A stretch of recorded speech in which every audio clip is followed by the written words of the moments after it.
سرگودھا کی ایک عورت تھی۔ اس کے 2 بیٹے تھے۔ دونوں اپنے اپنے وقت میں فوج کے جرنیل بنے۔ ان سے کسی نے انٹرویو لیا کہ تو خوش نصیب ماں ہے کہ جس کے 2 بیٹے اور دونوں ایسے شیر بیٹے کہ اپنے اپنے وقت میں جرنیل بنے۔ تیری کون سی خاص بات ہے؟ تو نے اس کی تربیت کیسے کی؟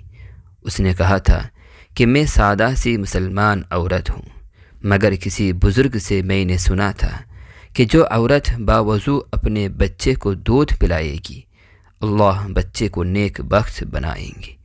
میں نے دونوں بچوں کو الحمدللہ باوضو دودھ پلایا ہے۔ ہو سکتا ہے کہ اللہ تعالی نے میرے اس عمل کے صدقے دنیا میں عزت و وقار عطا فرمایا۔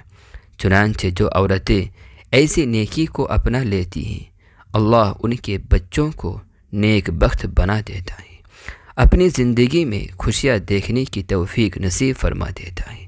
جو اللہ رب العزت کی نافرمانی کرتی ہیں، اللہ تعالی انہیں آنکھوں سے دکھاتا ہے کہ دیکھ، میں نے تمہیں اولاد مرضی کی نہیں دی، اور اگر دے بھی دی تو اسے نافرمان بنا دیا۔